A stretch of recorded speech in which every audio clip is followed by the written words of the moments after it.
Malcontent News is a team of journalists, activists, and researchers with three key missions. A commitment to show an unfiltered view of the before, during, and after of key events, live, as it happens.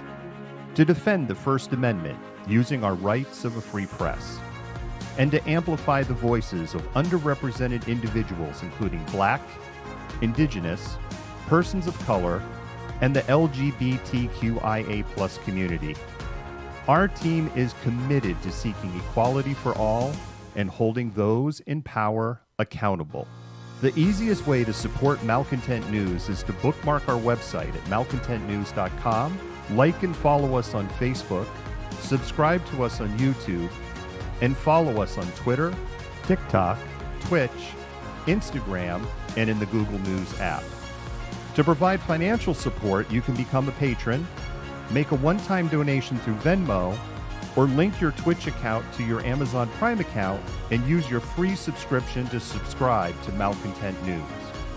Thank you for supporting independent journalism and for being a malcontent.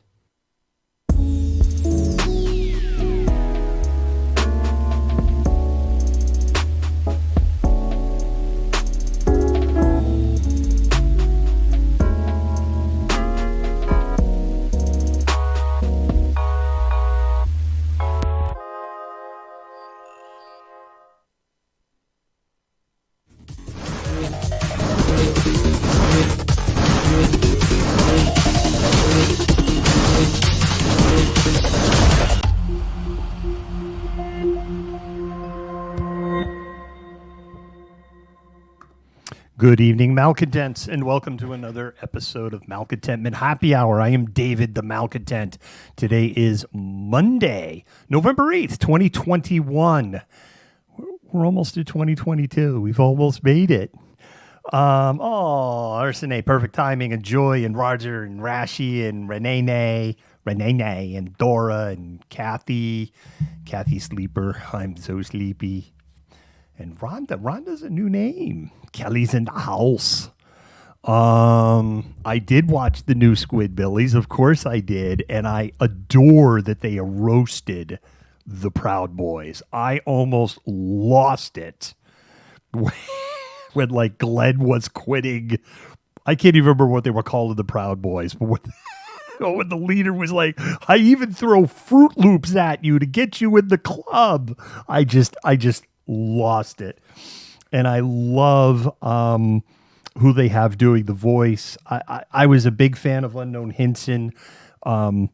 Terribly disappointed to find out that he basically thinks like Early Collier in real life, which I guess is why he did such a good job with the voice.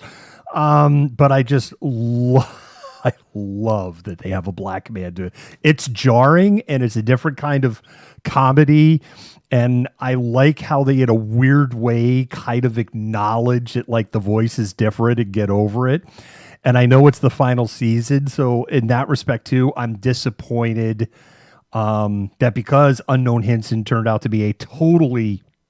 What's this? We have a chud.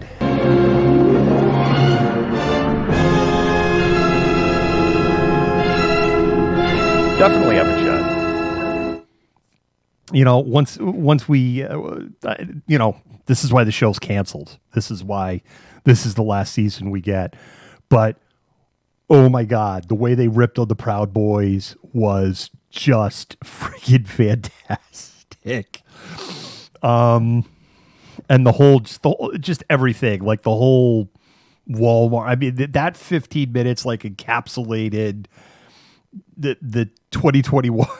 First 6 months of 2021 perfectly. It was friggin' amazing. Great question. We're talking about Squidbillies. Kimberly, Wendy's in the house. It was a season premiere of the final episode of Squidbillies last night. And as from somebody who lived in Texas, Deep East Texas for 8 years, the show is at times terrifyingly accurate. All right. So here's my sob story. Cat woke me up at 4:29, and then timers were off on a bunch of lights in the house because of power outages and the daylight savings thing coming to an end. And so I'm operating about 4.5 hours of sleep, and then I was balls deep in client work Did the COVID update. We're doing the show. I'm really going to try to keep this as short as possible. Can we give a shout out to Carmen Rivera, winner city council seat against Ben Johnson? And for the first time ever in the city of Renton's 126 year, we have a BIPOC city council member, Kristen. There we go. I just did it. Oh my God, Kathy's a sleeper. That is amazing. And that is great news about Carmen Rivera down there in Renton. Absolutely, because Renton needs that representation down there. So I love it.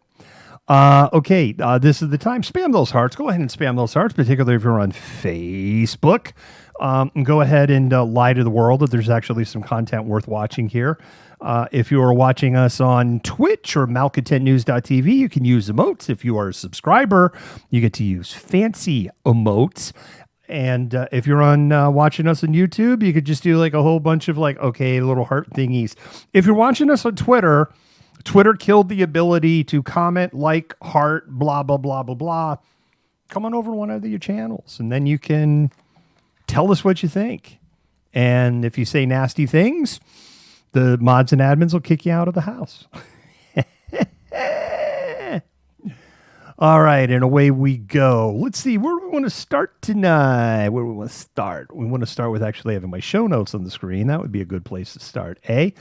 We're going to go ahead and go through this. First thing I guess I'm going to talk about here is Seattle elections, where we have Bruce Harrell. He's going to be the next mayor of Seattle. That seemed pretty inevitable when the first results came out, and it was about 35-65. There was no way for Lorena Gonzalez to close that gap. There were a couple of people, journalists, that had talked to me months ago. And, you know, now that the election is over, because one of the things I said, I wasn't going to do my endorsements. I wasn't, because I don't live in Seattle. I didn't feel it was my business. But now that we're kind of past that point, there were several journalists who approached me and talked to me, and they were like, Bruce Harrell's going to be the next mayor. I will say that of the candidates that we interviewed, as far as just quality of interview, when we interviewed the front runners, he gave an excellent interview. I got to sit and listen to, I think, all but one of the interviews. I did do Bruce Harrell's interview. And I think there's only one that I didn't sit through when we interviewed all of the front runners, except for Casey Sixkiller. He said pass. Do I think that Bruce Harrell is going to be a competent mayor? Absolutely. Look, after McGinn, Murray, and, oh my God, Jenny Durkin, just like, right, the whole text thing, right? The disappearing text. Yeah, we're getting away with that. The whole mishandling of the whole CHOP and the Black Lives Matter thing. She getting away with that. Just the text thing is awful. But anyway, I digress. Do I think Bruce Harrell is going to be a competent mayor? Yes, I think he is certainly an individual that is competent to run the city of Seattle. The part that I am frustrated, could Seattle have done worse if we looked at the full slate of everybody that was running? Absolutely. I totally feel that Seattle could have done worse. Is anything really probably going to change under Bruce Harrell's watch? Are we going to see... I don't think so. I feel that Seattle voted for the establishment. On the other side of the coin, when it came to mayor and we got to the end of the line, what did we have a choice of? We had a choice of establishment or establishment. Right.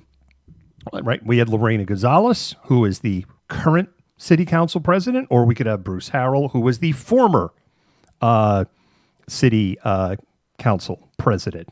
So let's look at the choices we had. If Lorena Gonzalez had won, if we were on the flip side, I might be incrementally happier, but I still think I would have this viewpoint of Seattle has voted for the status quo. And that's just what I kind of feel has come out of this election. And frankly, there was such low voter turnout, number one. So then everybody can go ahead and complain, even though 60% of you didn't vote. but those 60% of you are going to complain real loud. I know it's not directed to my audience.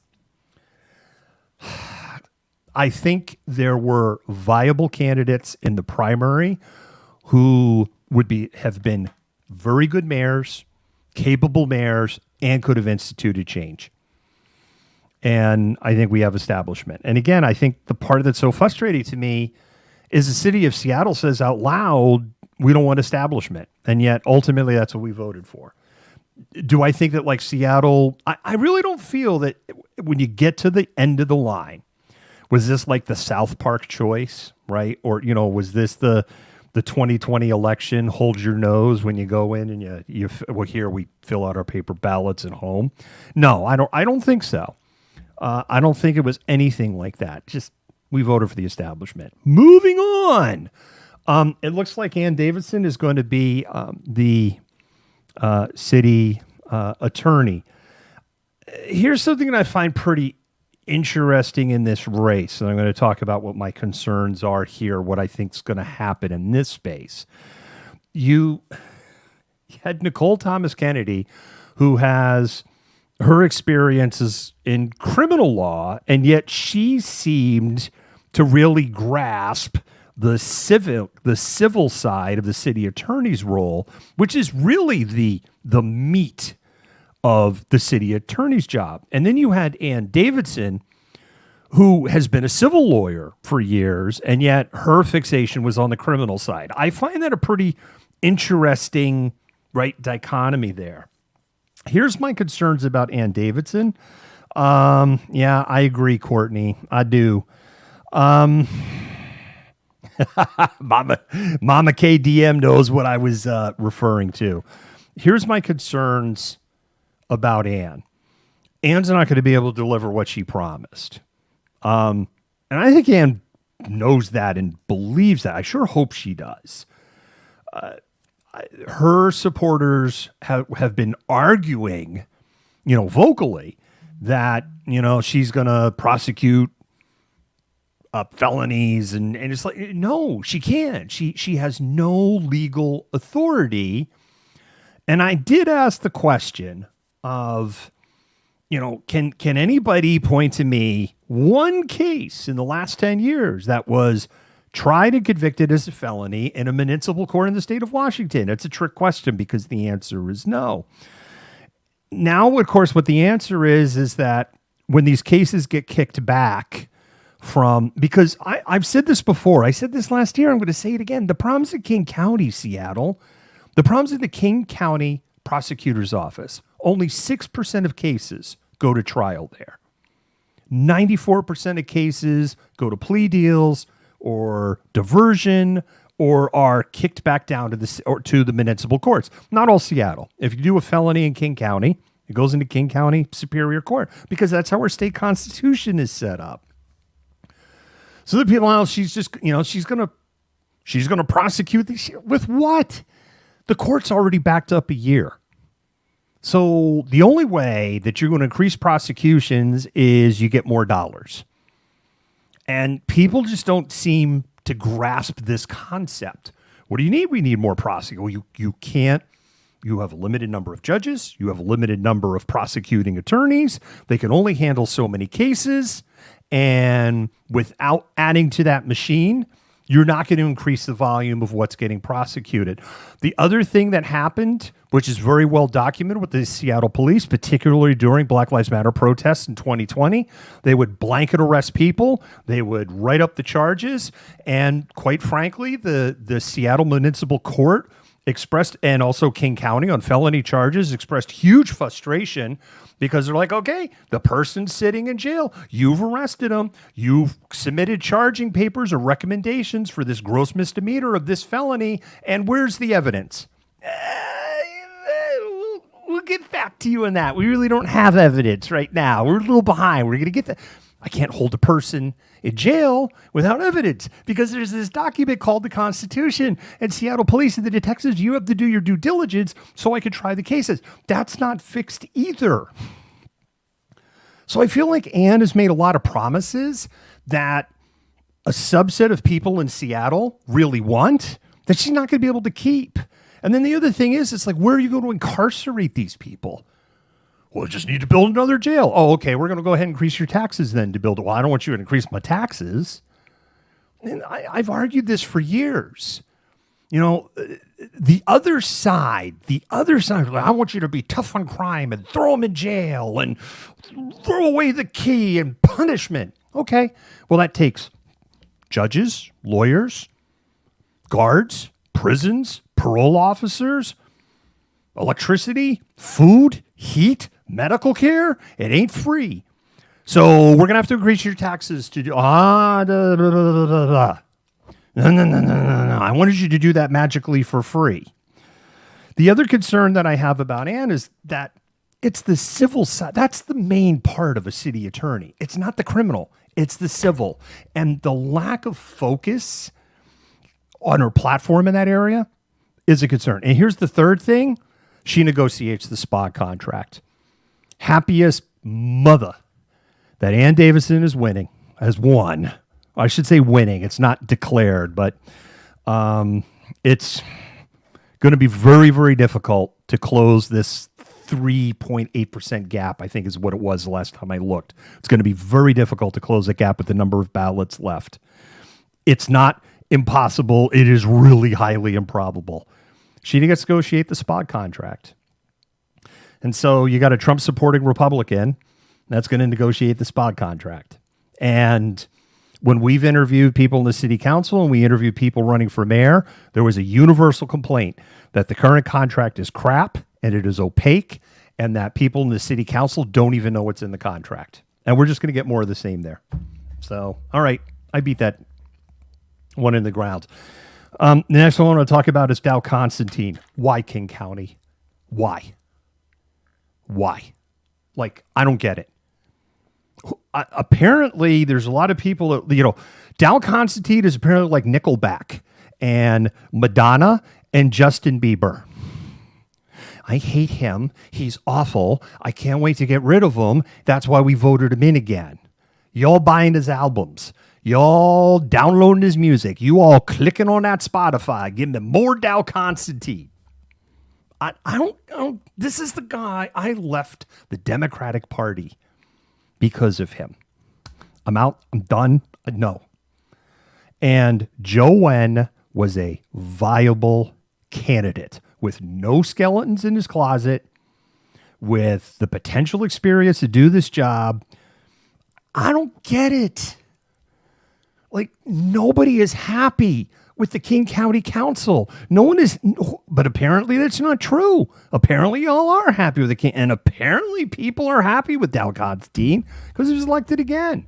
And this isn't me in my little echo chamber circle. You don't have to dig too deep to find, like, oh my God, Dow Constantine, what the hell? And I just, yeah, Sarah Nelson thing too. The whole Nikita, I really thought Nikita was going to win. I really, really thought Nikita was going to win.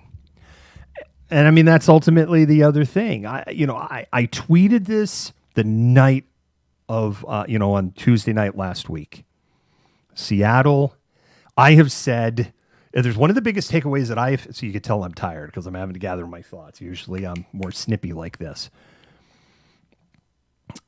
If there's something I learned in 2020 during the Black Lives Matter movement, is Seattle's not woke. Seattle wants to think it's woke. Seattle has created this picture that woke. Fox News and Matt News. Oh, Seattle's this liberal hellhole. Seattle got the world fooled. It's friggin' amazing. It really, it's just on the surface. It's a thin veneer. You go just one down, one layer down. And the roots of white supremacy that form the Oregon Territory are just in plain, it's just under a very, very thin veneer. And I guess I'll close with this. The people that voted for were the people that were backed by the biggest real estate developers and the biggest money in Seattle and King County. And everybody here complains about a lack of housing, how expensive housing it is, how lopsided rentals are, how crappy this whole situation is, how commercial real estate is treated compared to residential, how the zoning laws are whacked, how people can't build what they want to build on their lots from a residential standpoint. It's too complicated, it's too hard, and Seattle voted for 4 more years of it. And that's why I just don't think much is going to change. Because the money that was poured into these races are money that wants to maintain the status quo. I don't think there's a lot's going to change with the unhomed. I don't think a lot's going to change with the opioid epidemic. I just see a lot changing. Y'all broke my heart with Dow Constantine, Seattle, and King County. Y'all broke my heart. Joe Wen was a viable candidate. Brandy Cruz. Like, this is... I saw last night, right, there were some tweets that were kind of like their announcement, come on, Brandy Cruz. I saw those tweets. And when I read between the lines of those tweets last night, I was really under the impression, I felt like she leaving. And at least I was right there. But I did not expect what was announced. And so, if you're not familiar, Brandy Cruz was with Fox. By the way, they dropped the Q.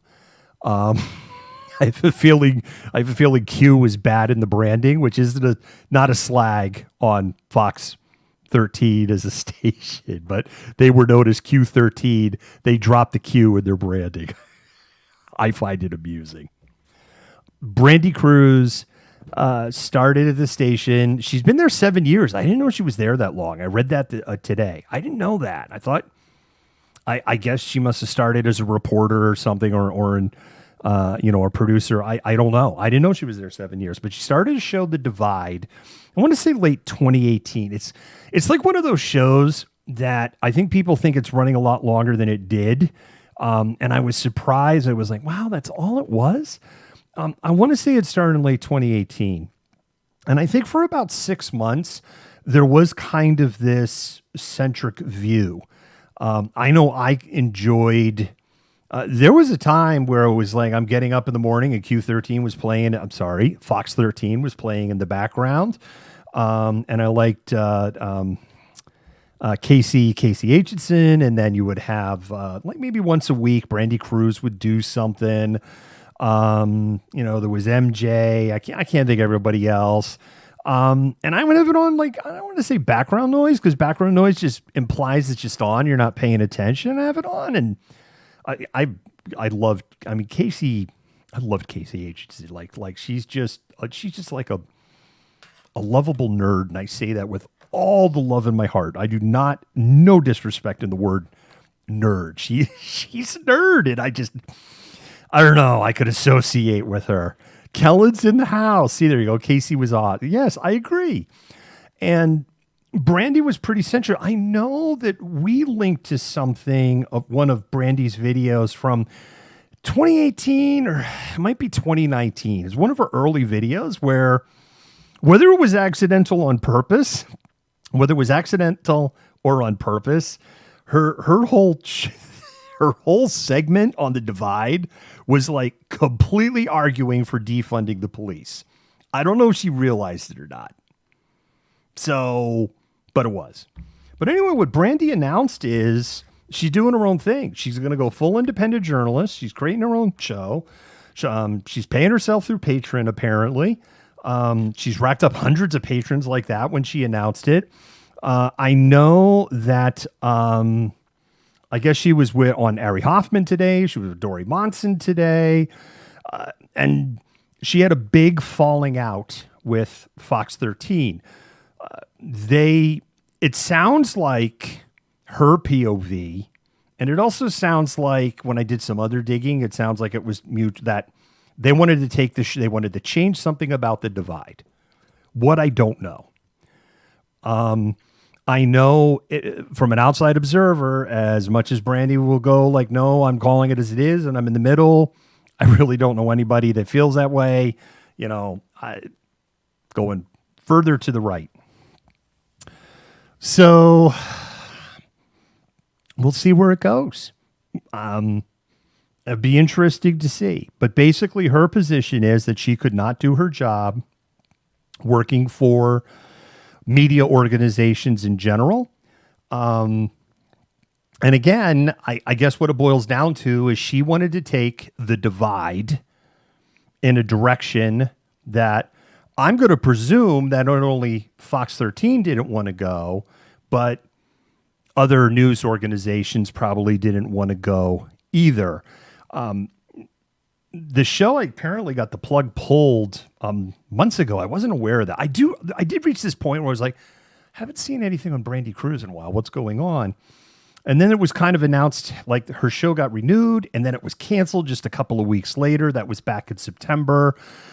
Fox 13 got a new news director in mid-October, and about 25% of their on-air talent has left. There's a couple of on-air talent that's left on Fox 13 that had been at that station for years. MJ McDermott's a great example. MJ McDermott retired, and I would say that's probably legit because she'd been on TV. Like, I didn't know this because I didn't grow up here, but I guess MJ McDermott's been on local TV here in Seattle like forever. So I'm not shocked that MJ left. She wanted to keep the queue. Yes, she does think that she's in the middle. I know. Anyway, I've beat that dead horse into the ground. Some a-hole set the Pulse nightclub memorial in Florida on fire today. That was a headline that I saw a little bit earlier. I actually don't have a lot of information on it, other than the individual is disabled in a wheelchair. Of course, we don't know if but the person that did it, disabled in a wheelchair, and Florida authorities are looking for the person. Rumor is Ron DeSantis wants to give him a medal. I just made that last part up, but you never know. Oh my God.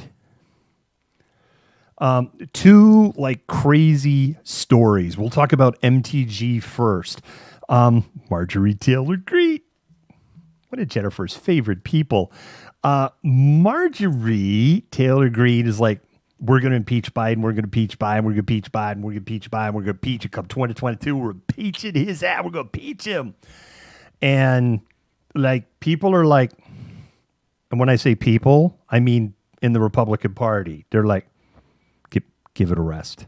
Stop. Give it a rest. And how bad has it gotten? Matt Gaetz has come out today and he's like, we're not, what are you doing? We're not doing any impeachment thing. Stop it.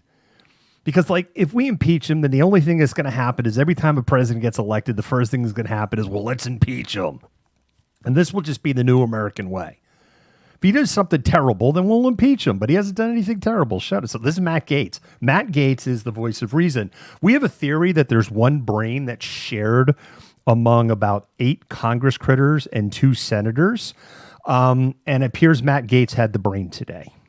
So, Bobo, somebody called Lauren Boebert on TikTok once, a lady were like, oh, Bobo. And I can't let it go now. I'm like, oh my God.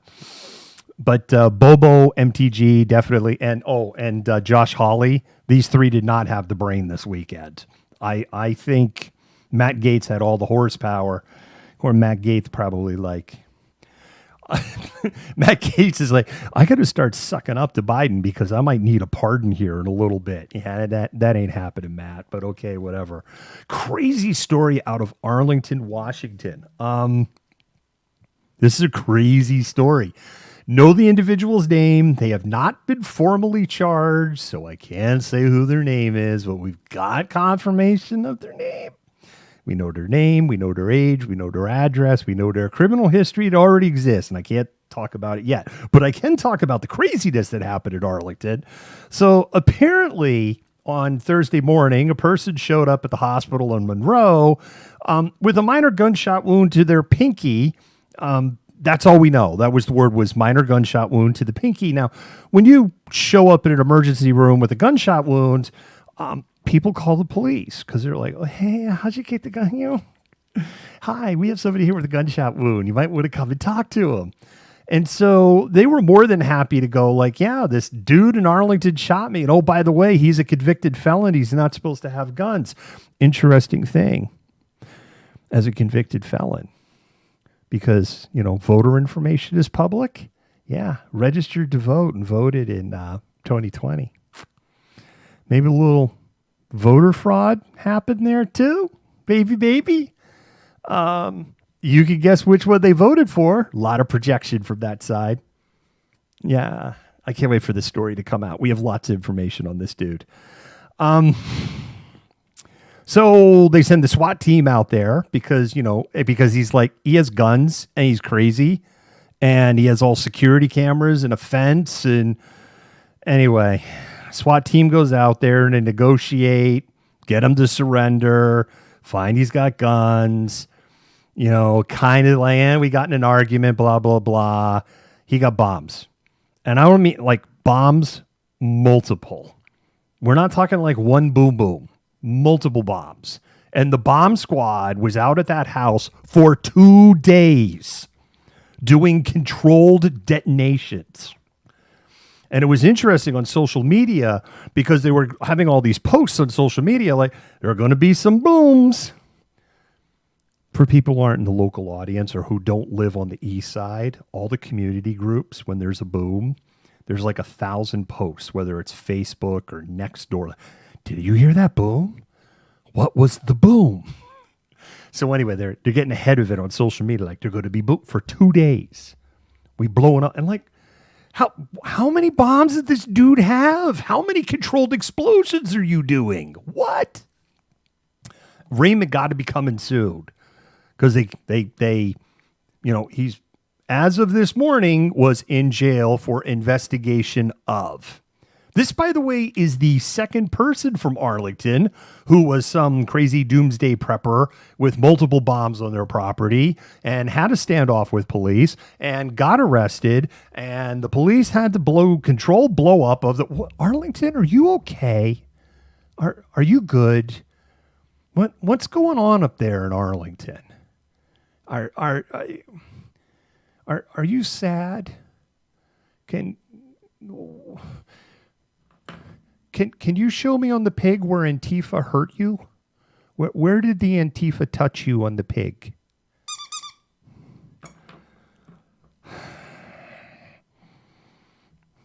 Yeah, Ballard. Did you hear that? Yeah.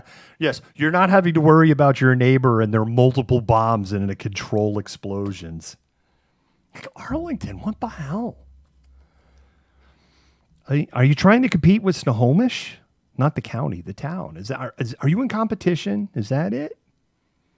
Because I know things gotten a little quieter in Snohomish. Like, are you trying to take the Chud of the Month Club hat over there? Chud. It's a cannibalistic humanoid underground dweller. Crazy people in the world. Oh my God. Aaron Rodgers. Aaron freaking Rodgers. It's like, where do you start with this story? Aaron, are you vaccinated? I'm immunized. Well, I was a play on words. It was not a play on word, dude. Vaccinated, immunized mean the same thing. And just because you take in a bunch of holistic woo-woo doesn't magically make you immunized, you jackhole. I could go for an hour on this. I don't have the energy. I don't have the time. I'm going to keep it short. Number one of the most woo-woo craziest people in the NFL is my hero, Tom Brady. That's right. Tom Terrific 12. That perfect little dimple cheek and his supermodel wife and his 7 Super Bowl rings and like every quarterback record in the NFL ever. That Tom Brady. He is batshit crazy in the woo-woo. In the holistic, he in the whole alkaline, like he's in that alkaline water, alkaline diet.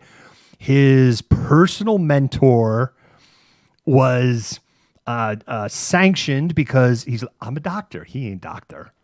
And I can cure AIDS. Not I can treat AIDS. I can cure AIDS. I can cure multiple sclerosis. You just have to buy my supplements.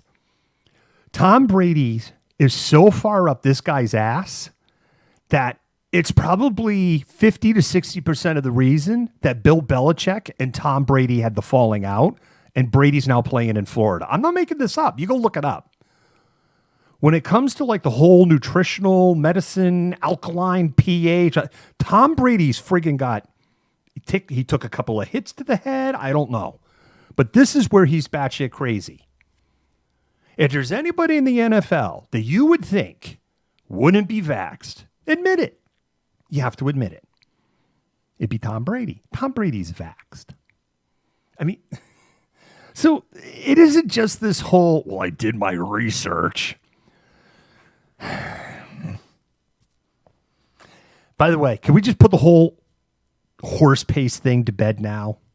Right? Because what's one of the central arguments against, well, the vax doesn't work because people have breakthrough cases. So the vax is pointless, so it doesn't work. I see. So Aaron Rodgers got on the Pat McAfee show on Friday and said he was taking ivermectin, and it didn't work. He got sick anyway. So if I apply anti-vaxxer logic, wasted my breath. I know. So it's bad enough, right? All this thing blew up. He should have been benched for the October 29th game. There are two players that tested positive on October 25 on the Green Bay Packers. By NFL rules, because he was unvaccinated and he had what was called a high contact exposure with one of those players on the 24th who tested positive on the 25th. Aaron Rodgers was supposed to ride the pine for 5 days. He was supposed to go into quarantine at the end. He should have not played the Thursday night football game. And he did. And the Green Bay beat the Cardinals. If you are a Seahawks fan, then you know this is important because the Seahawks are in the same division. And it's probably very unlikely that if Aaron Rodgers was not the QB, that they would have beat the Cardinals. The other thing is that in beating the Cardinals, they're now tied in the same division at 7-1. So this has playoff implications. This is significant playoff implications. We are not talking 1 pound less of PSI on a ball for 30 minutes in a game, which when they started using the balls with the right pressure, he started playing better. That's a whole separate friggin' issue. We're talking about he shouldn't have been on the field at all by NFL rules. And he was. And it looks like he's going to get a pass. But oh no. He's got to go on the Pat McAfee show, take a shovel, and dig a hole as fast as he can. Goes full conspiracy theory, and then has the audacity to compare himself to Martin Luther frickin' King. Cap. Colin Kaepernick. Cap. Who took a knee for the national anthem on the advice of an NFL player, who, by the way, played for the Seahawks,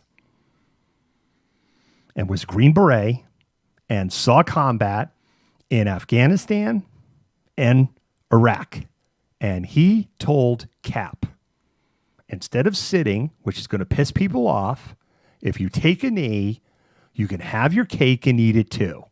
Because it is protesting, but you are still showing respect to veterans. And of course, we know the rest of the story. And then Aaron Rodgers, with his oppression kink, like I'm not anti-vax. I'm just a critical thinker. That's one of their new mantras, right? Because we can't say that we're for medical freedom because they figured out that the Venn diagram for medical freedom and anti-vax is a circle. It's like, okay, they figured that out. I'm a critical thinker. That's the new one. That's the new talking point. Out of Sandpoint, Idaho. I'm a critical thinker. That's why I believe it's going to make it. That's why I believe it doesn't work. That's why I believe it's going to make it's going to hurt my fertility. That's why I believe all of this friggin' stupidity. And that's why I'm taking the pace. And I know he's not taking the pace, but if I say it, then the show might get knocked off the air because, well, you're spreading disinformation. That's how stupid it is. I can't even mention what the friggin' drug is because it doesn't friggin' work. And there's a shit ton of evidence that shows it doesn't work. And then he goes and compares himself to Martin Luther King.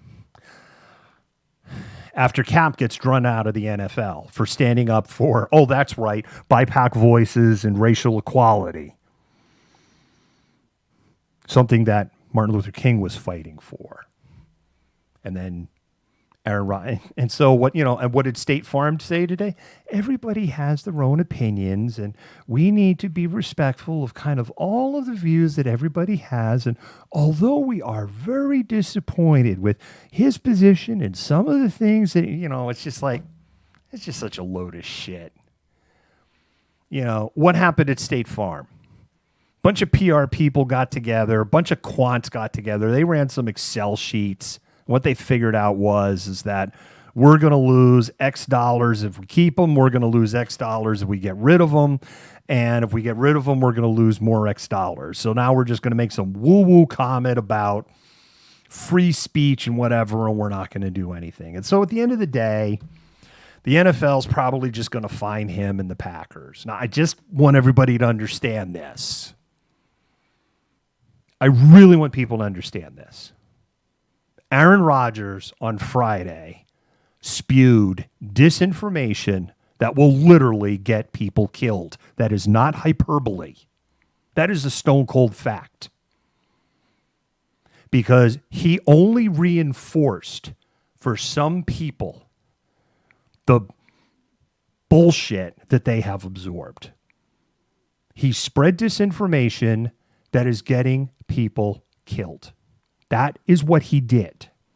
He did it as a representative of the Green Bay Packers, as the on-the-field leader of the Green Bay Packers. We're going to fine him. Freely admit I'm a Tom Brady fan. Tom Brady got caught playing for a half of a playoff game that the Colts had no chance of winning. The final score was 7-45. There was no chance of them winning the game. The balls were about 1 PSI below regulation. The NFL, 2 years, millions of dollars spent on the Scientific Wells report. The whole country became armchair experts on physics and the ideal gas law, an obscure canon in NFL rules in the control of footballs in playoff games. Right? We remember all this? And what was Tom Brady's biggest crime? Tom Brady's biggest crime wasn't because it was, the science was, Tom Brady's biggest crime was, dude, we want you to keep your cell phone. Oops. I lost my cell phone. And I deleted everything on it. It can't be recovered. Sounds like a certain mayor we have in Seattle, too, that got away with that. She's going to get away with it. And, the information that got deleted there is, and Carmen Best text got deleted, and Fire Chief Scoggins' text got deleted, and 5 senior leaders in the Seattle Police Department, all their texts got deleted, all of it through CHOP, right up to right before the sweep. But all the other stuff, it don't disappear. It's okay. You just forget. Tom Brady's biggest crime was that cell phone. 4 games. He rode the pine 4 games. Went on to just tear a new asshole to everybody in the NFL and had the greatest comeback in Super Bowl history, forever humiliating Atlanta with the meme of 28-3. But that's what happened. Cap protested. He protested for equality. Aaron Rodgers, I'm like Martin Luther King. It's the same struggle for us. Cap will never play football. I mean, it's done. It's been done for years anyway. And the NFL had to settle. It's a secret amount, but everybody kind of thinks it was north of $20 million. And then, as Black Lives Matter exploded in 2020, people in the NFL, including Pete Carroll of the Seattle Seahawks, let's call it for what it is, because the Seahawks tried out Cap in 2017. Yeah. And we got Geno Smith instead. And let's face it, they didn't pick Cap because he was a shit player. They didn't pick him because he was radioactive.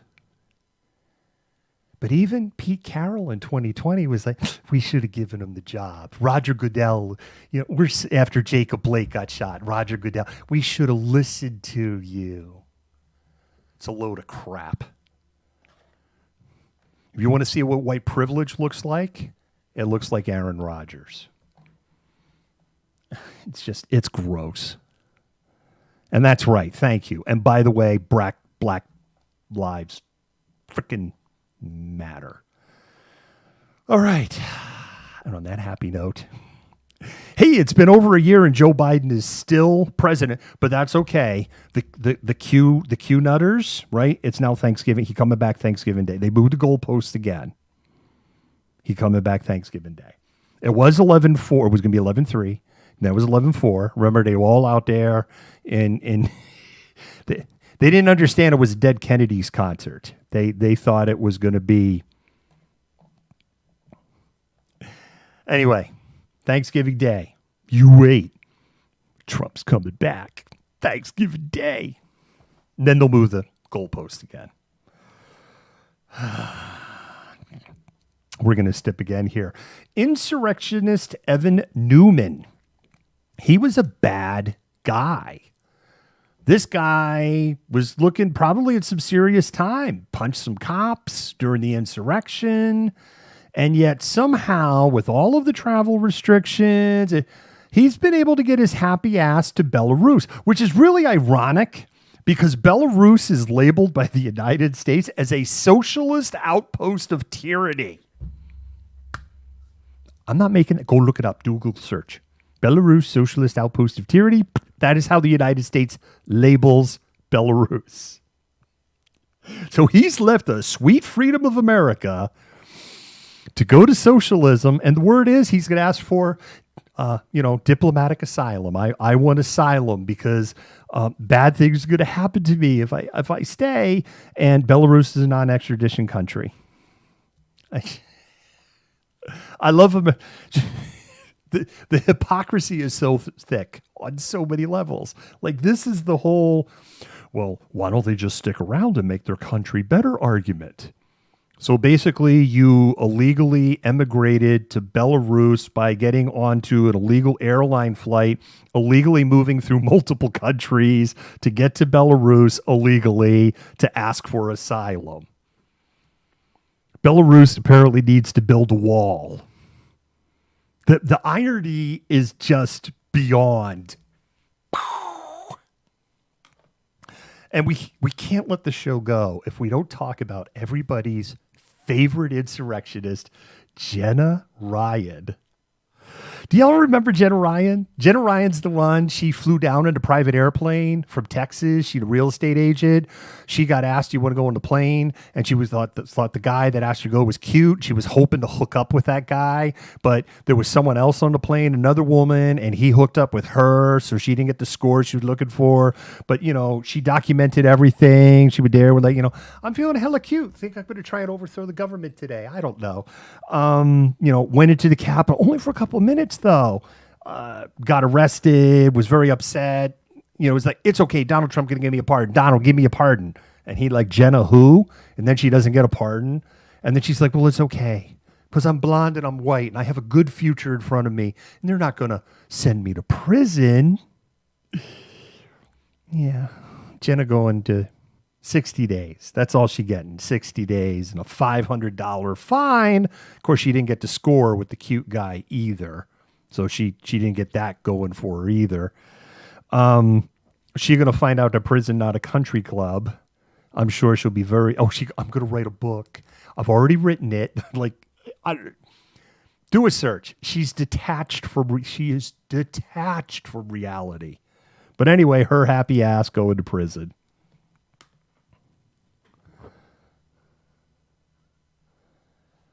Not in the mood tonight. The matter is now dropped for what? What's going on?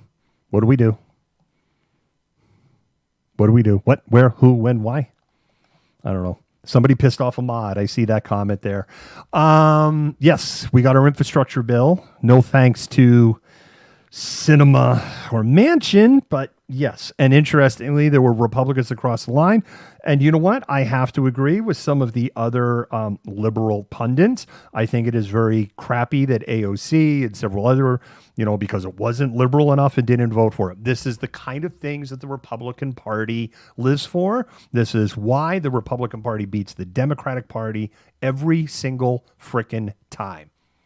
The Republican Party has no scruples and no morals. They all hold hands, sing kumbaya, and vote for the awful piece of shit for the party. And the Democrats just didn't fight amongst each other. And this is how Germany ended up with the Weimar Republic falling apart if you study your history from 1924 to 1933. By the way, we don't have 9 years. We have barely 2 now at this point. So, something to think about in that lovely area. I want to talk a little bit about Nicaragua. Nicaragua held their sham elections over the weekend. And of course, the sham tyrant won over there.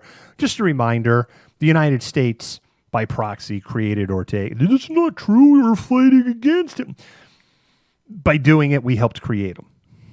That's it. Reagan helped create because we meddled in the whole Iran-Contra.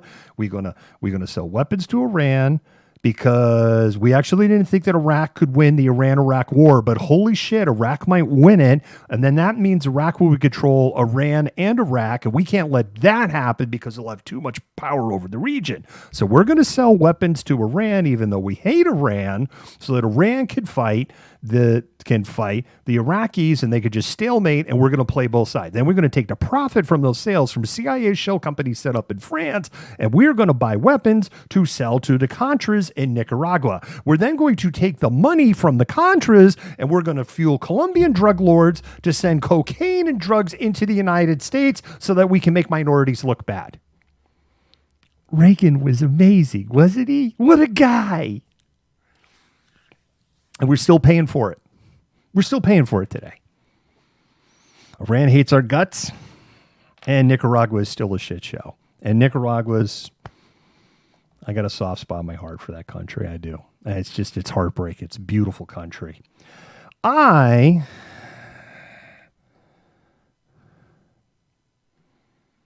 not in agreement with this, especially when the buying going on and on. The sea is weighing the wind. What? Not agreeing with what? Pam, I'm the same way. I'm the same pay. I'm very, very worried about the whole Trumpy fascism thing coming on the way. I'm going to play a TikTok video. It's one that's going to make you mad or maybe make you think. We did an investigative piece on an individual called Sean Alexander. Sean Alexander is obstinately a pilot. There's no reason not to believe that he's not a pilot. He's obstinately a pilot with American Airlines. American Airlines would not confirm nor deny he is a pilot with the airline. He has done videos. In the videos that he's done, he's shown American Airlines aircraft. He lives close to an American Airlines hub. He's had, when he's worn his flight uniform, he's had an American Airlines lanyard.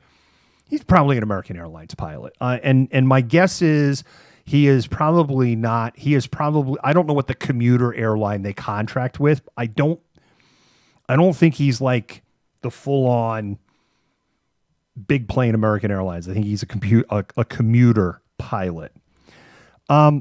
Sean made this video because, they're going to make me get he did the whole oppression kink video. They're going to make me get the vax. I don't want to get the vax because my rights and freedoms. Well, okay, then you can go get a job somewhere else. You can go become a private pilot for a corporation that doesn't require vax.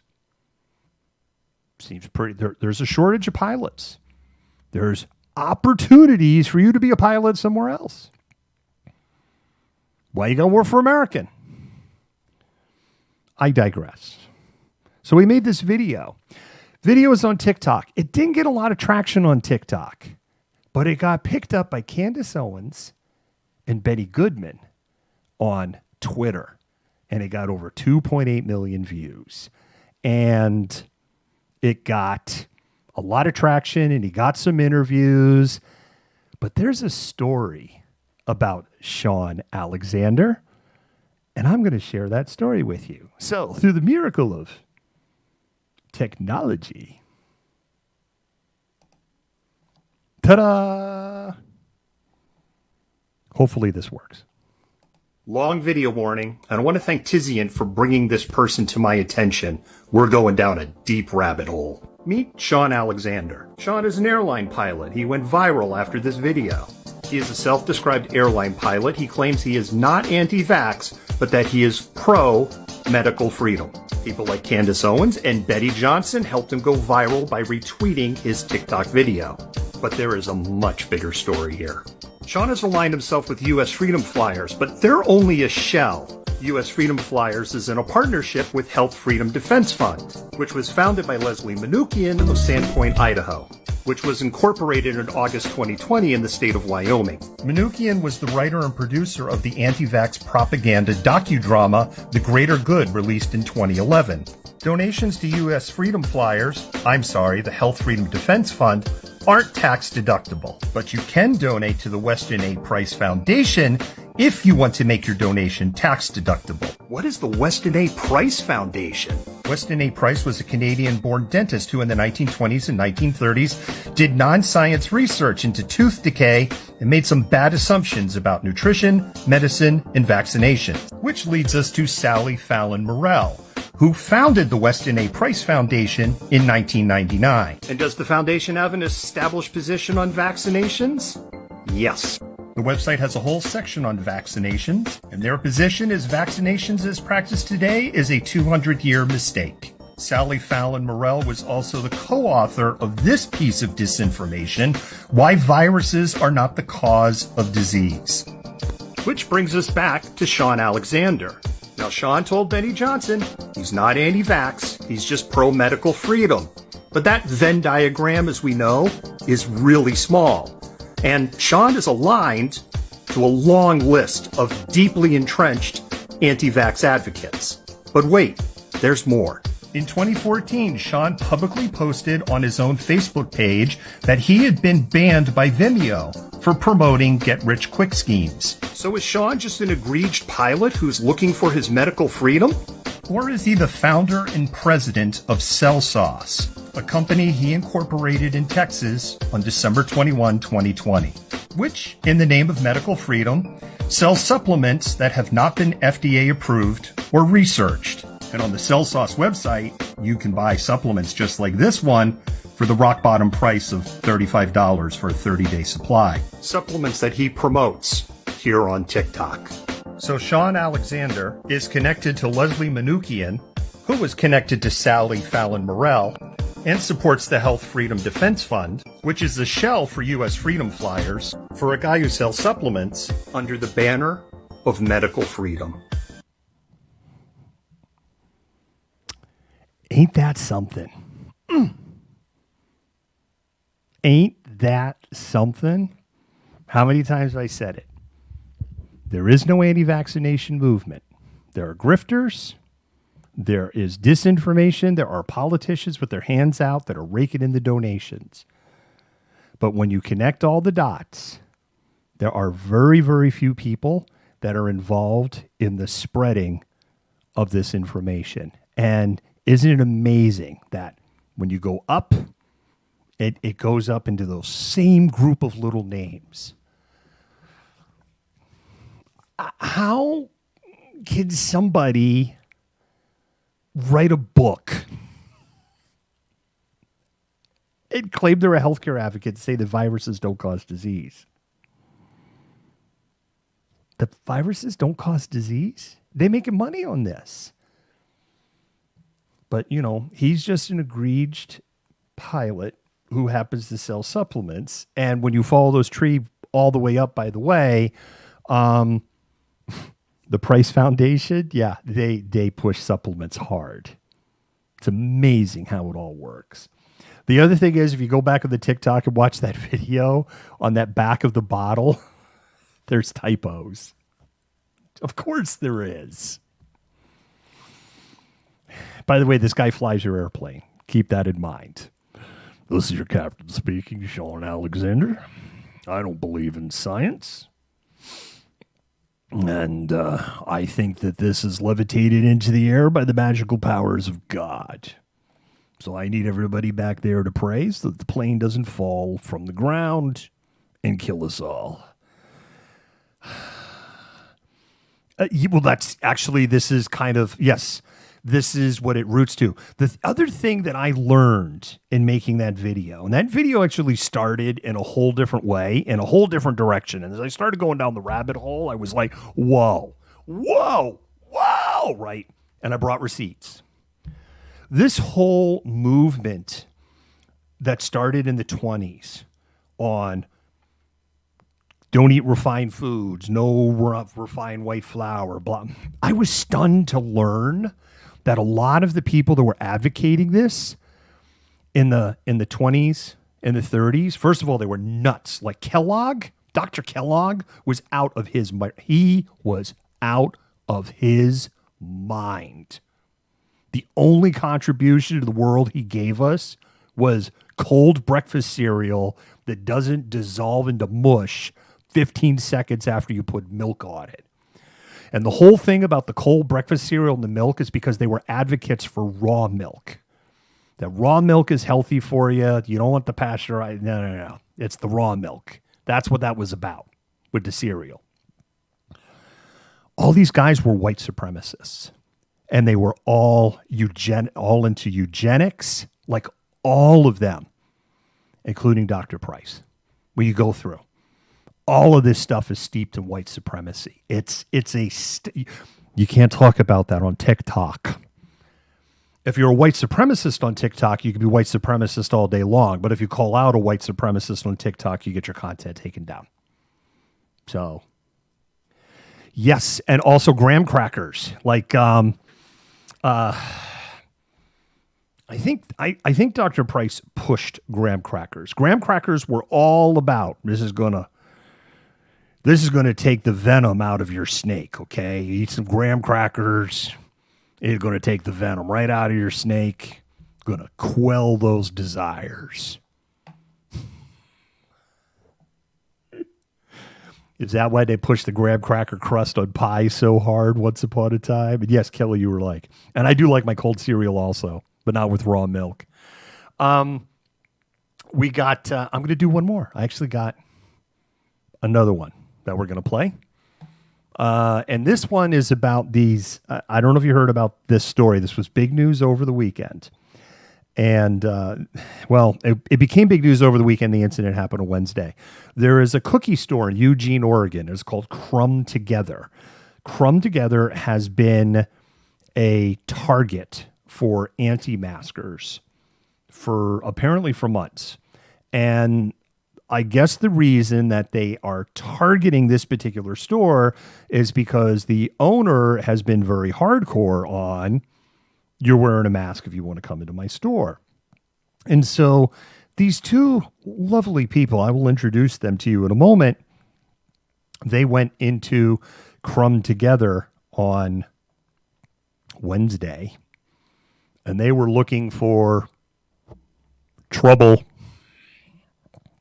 Let's go back to the Inception can, shall we? Hey there, malcontents. Breaking news out of Oregon. To my right, I have Ricky Collin, and to my left, I have 45-year-old Amy Hall. Collin and Hall went to Eugene, Oregon on Wednesday to Crumb Together, a cookie shop that has been a target of anti-mask activists. Hall and Collins filmed everything, assaulted the owner who had to defend themselves with a baseball bat, then flagged down a police officer to show him their video. They both have been arrested for third-degree felony assault, and Collin got robbery thrown in on top of it to add to his problem. Amy Hall, despite being worried about the CIA, Freemasons, and the Illuminati, has a very public social media footprint. This is her Instagram, and of course, she has a TikTok. And if you look at her social media footprint, she has become increasingly radicalized over the last year. The anti-vax and the anti-government movements have become intertwined, and they're becoming increasingly violent. And yet somehow this TikTok enhancement that she used is a perfect setting. All right, we're not done yet. There's more.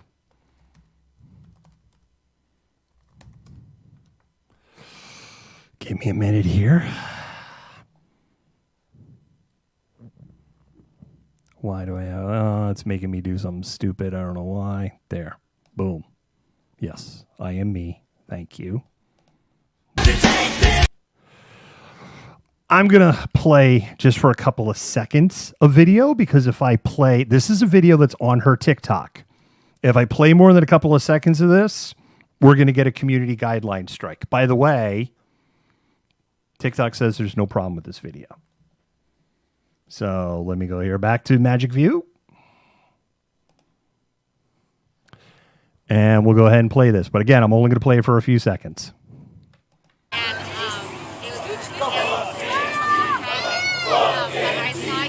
Fuck Antifa! Fuck Antifa! Fuck Antifa! Fuck Antifa! It's not the audio part, it's the video part. Yeah, that's her with the Proud Boys. Yeah. So back to this whole thing. The anti-vax, anti-mask movement is intertwined with anti-government movement. And that video was from late August, apparently. But yeah, there she is with the Proud Boys. By the way, TikTok thinks that video is okay. That meets their community guideline standards. It's our biggest channel now. We got over 16,000 followers over there, and that's where all the growth is. But God, their moderation is a dumpster fire. And if you want to go down, like her page is CIA, Illuminati, Disney, communism, Freemasons, the Earth is flat. It's wow. Her social media footprint is hardcore. Holy shit. Wow. I think I kind of showed everything that I'm going to show. I think we're there. I think that's it. We have been kind of cross-posting some of the stuff. And I also want to clarify a thing, and I think that's what I'm going to end the show on. Yeah, actually, there's something else I got to talk about. I won't end the show, and I've got one more thing after this. We raised the question on there about pulling away from Facebook. We're stuck with Facebook, just as we're stuck with Twitter and YouTube and Twitch, and at the end of the day, TikTok. Probably of that list of companies, like if I were to put them on an evil scale, Facebook, Instagram, I got something in my eye all of a sudden. Sorry. Facebook, Instagram they're at the top of the evil scale. They're in a league of their own. Then the next one is Twitch, because Twitch is owned by Amazon and they have a ton of content moderation issues. And then I would put TikTok, then I would put YouTube, and then I would put Twitter. Right now, the only social media platform that I think is fairly moderated is Twitter. Moderation on TikTok is a dumpster fire. It's actually probably one of the worst moderated platforms. And the only reason I don't have them higher on my evil scale is there's a number of good things on the platform, but damn, if people from the wrong side of TikTok find, or you get on the wrong side of TikTok, it's bad. It's just really bad. It's like, I'm a Jewish white boy, and I just all of a sudden turned a corner. I'm in 1939 Germany. What happened? I'm like, literally, that was my experience last night. So we wouldn't leave Facebook. And the stream, like these streams would continue there. But what I'm wrestling with is like, where do we reach out to our audience? Where's the primary stuff? And so I'm experimenting with some things. We're doing some cross posting on different channels. that seems to be Twitch is just like Twitch's terms of service is a joke. And so is TikTok, like both of them. Yeah, that's a really good way to put it. It is.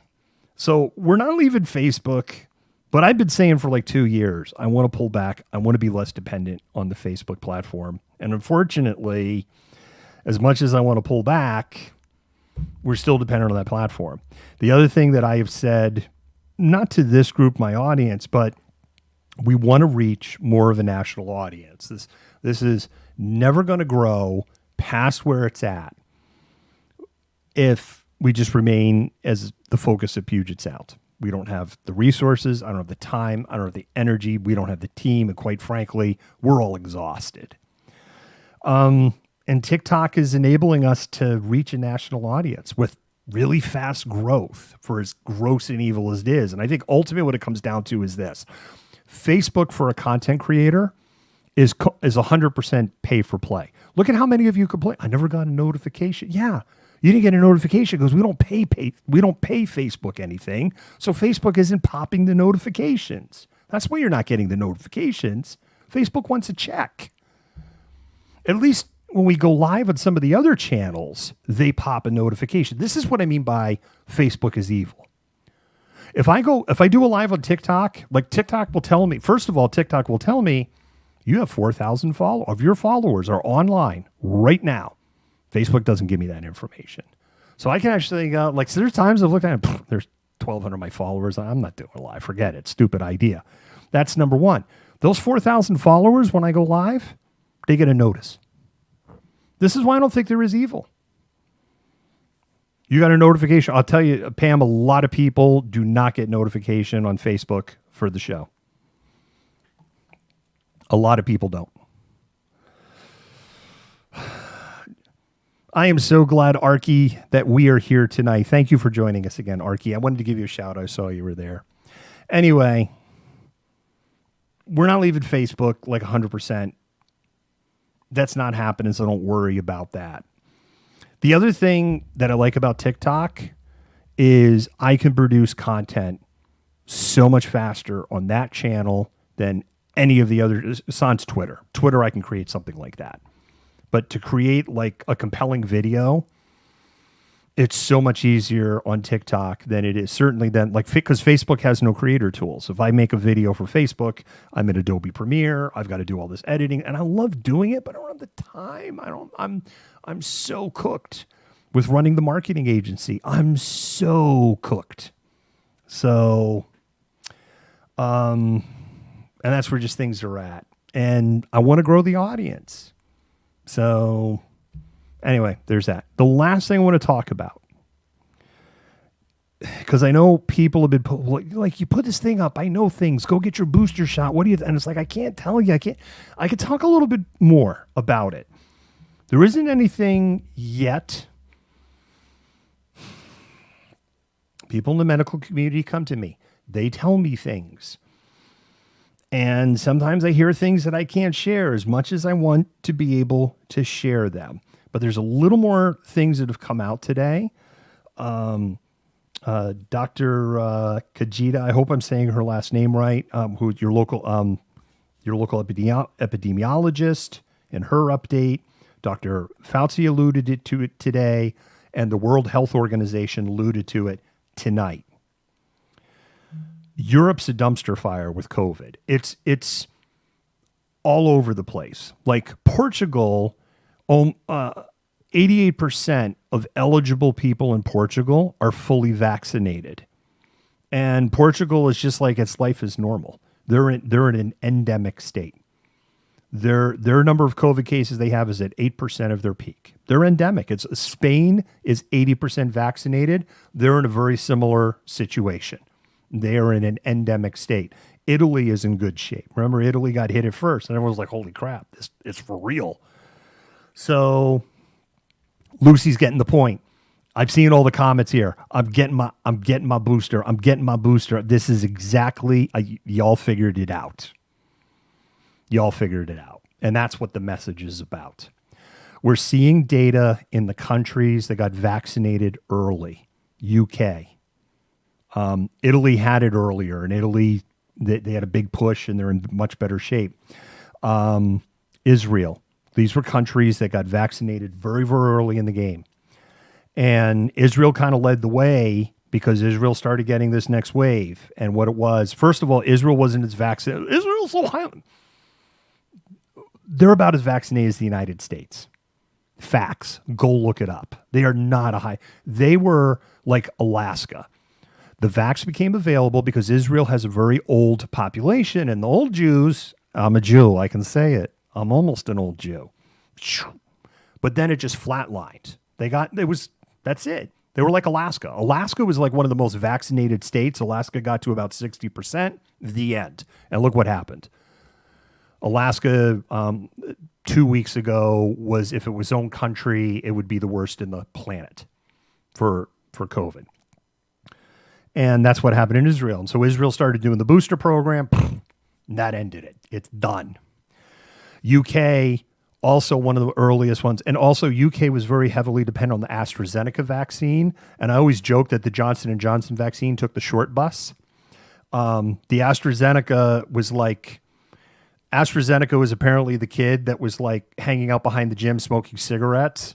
And the only reason that they graduated him is because they just wanted him out of the school. That's kind of like what the AstraZeneca vaccine is. The numbers aren't great on that. It's a viral vector vaccine like the Johnson & Johnson, but the data hasn't been great on that. And there was a ton of AstraZeneca in the UK.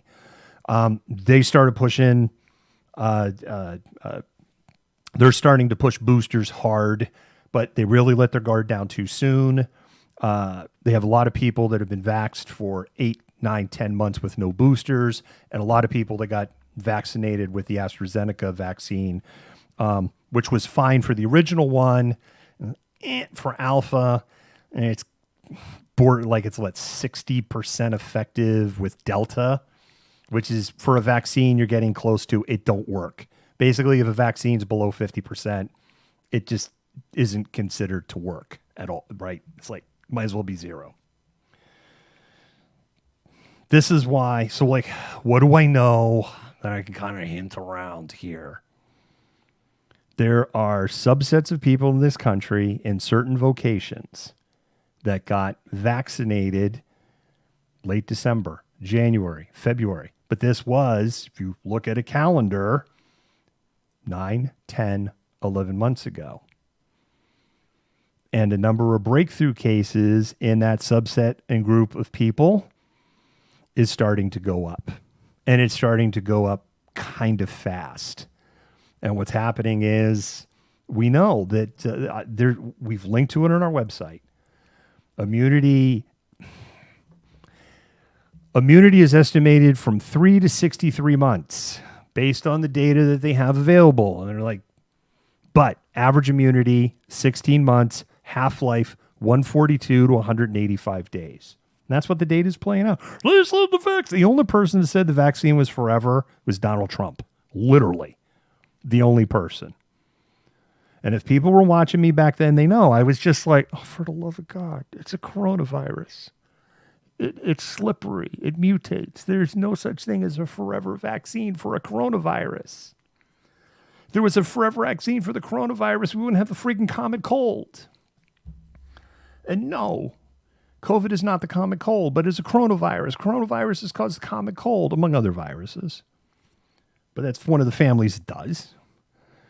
And the reason we don't have one is because they're slippery. They mutate, and we can't chase all the variants around. Plus, the common cold doesn't make you that sick, for the most part.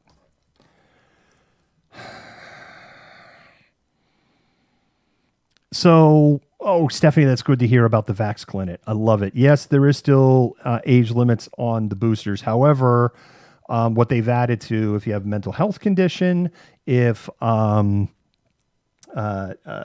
BMI is over 25%, that puts you in that high risk category, and you can go, hey, I need a booster. So, and really, honestly, just get the friggin' booster if you can.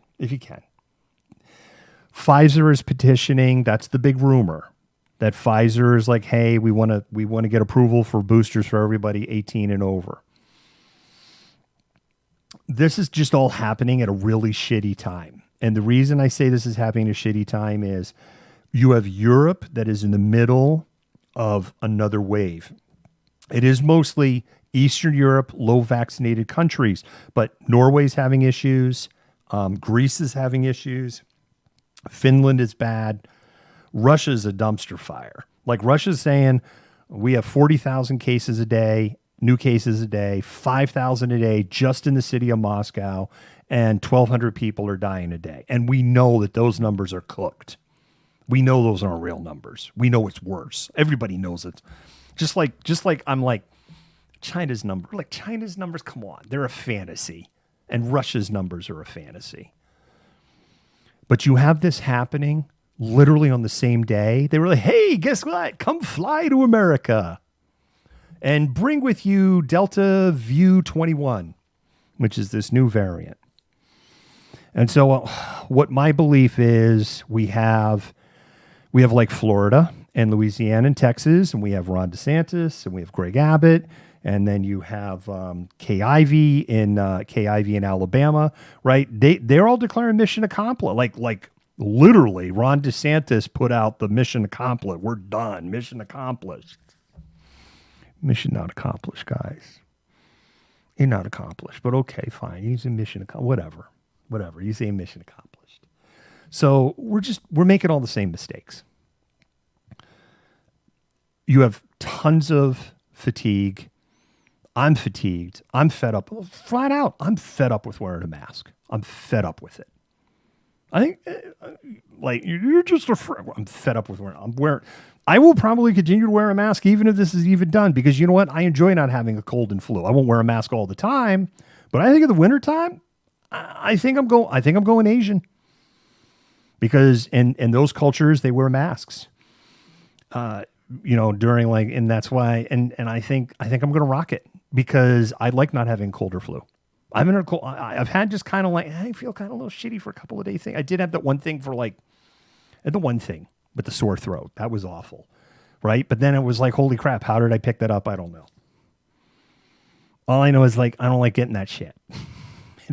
And when I wear a mask, I don't get that shit. So probably going to keep wearing. I think on an airplane, tube of aluminum, I'm wearing a friggin' mask.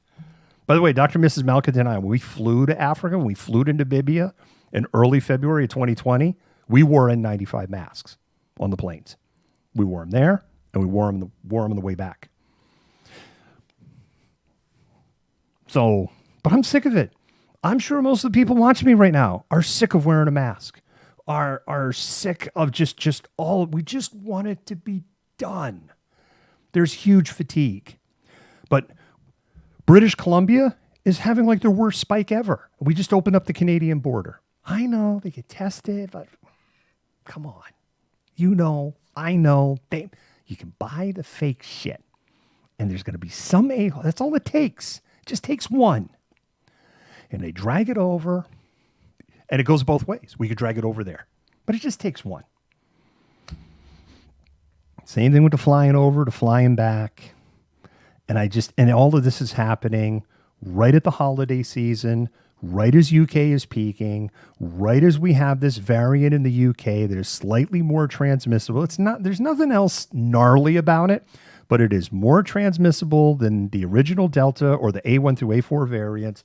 We're calling it Delta View 21 because more than one epidemiologist literally have literally been like, hey, please don't call it Delta Plus because that is not correct. This is different. Okay, thank you for that. We will come up with a different name. And we got all the holidays coming up. And people are going to travel and they're going to let their guard down. And my masks are cute.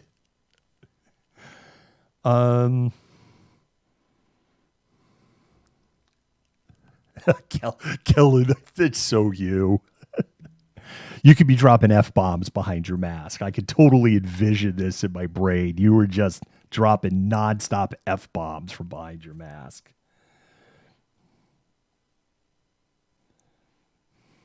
Yeah, that's it. Like, K-Varro's just nailing it here. Oh, Renee, believe me, same here. Particularly during the whole 2020 and all the filming and stuff. I'm glad I could be expressionless with my mask. I just think it's all happening at a shitty time. And it's happening as we probably have a lot of Americans where their vaccine and their natural immunity. What natural? Your natural immunity wears out just like the vaccine, dumbasses. By the way, not everybody that in the hospital in that unvaccinated category is technically unvaccinated. You're going to have some natural immunity people in that number. They're just not testing for the antibodies. And it wouldn't be point at that point because they're sick and they got the antibodies. I don't know if they had it before or after anyway. It doesn't prove anything. Anyway, that's what it is. There's a growing number of breakthrough cases in a subset. It's not being talked about. And I have to protect my sources. But I suspected this anyway, and I did some digging, and yes. And I'm just waiting for someone else to talk about it. But there's a lot of other hints, as I said, that have been thrown out there. Pfizer looking to get approval for, although that's not official, but there's been a lot of rumors that this has been coming. And I've told some people privately, I said, that's your red flag. They know something, red alert. If they go ahead and they move the boosters for everybody, regardless of age, that's kind of your red alert. Dr. Fauci is worried about what happens by mid-December. The WHO is worried about what happens by mid-December. Your local epidemiologist, she worried about what's going to happen mid-December. I'm worried about what's going to happen by mid-December. But what I do think is this, though. I think what will happen is we'll see surges very similar to what is being seen in the UK. And what's we're being seeing in the UK is there's a significant number of breakthrough cases, but there is not a corresponding number of hospitalizations or deaths among the people that are vaccinated, except for people who are immunocompromised, older. But you look at the line, it's almost flat. What I think is going to happen is we're going to have this next wave. I think it will ripple. I think it will be hot spots. So I don't think like you're going to have a whole state blown up unless you have a state with a very low vaccination rate. Like for Washington is a great example of this. Do I think King County becomes a total shit show at the end of January? I don't think so, because King County's pushing 90% vaccinated, and 40-ish% of those people that, where this line is kind of moving over has happened since June. So you've got people who are, and also we got parents literally lining up. We can't, they want their kids vaccinated from 5 to 11. They can't vaccinate them fast enough. It's a great problem to have right now. So if I look at a place like King County, do I think King County has a problem? No. Do I think Spokane County has a problem? They're over 50% fully vaccinated. So I think they have pockets. It's not bad. But when I look at something like a Stevens County, I think Stevens County is going to be in big trouble. Right? 50,000, I'm rounding, 50,000 people, 32%-ish vaccinated. I think that's going to be a shit show. And that's the places that I think they're going to get hit. Do I think like the big cities in Florida are going to be bad? No, because you have high vaccination rates in the blue areas. Do I think the Panhandle is going to be a shit show? Yep, I do. I think the Panhandle of Florida is going to be a shit show. Do I think New Orleans? I don't think New Orleans. They're highly vaccinated. Again, that's what I think you're going to see. You're going to see these ripples of big, intense hotspots, but that is going to be among the unvaccinated. Everyone's got a dance card with COVID. Everyone's just going to have to get warm and fuzzy in accepting that. The question then is, are you vaccinated or not? That's it. But everyone's got a dance with COVID coming up. Everyone.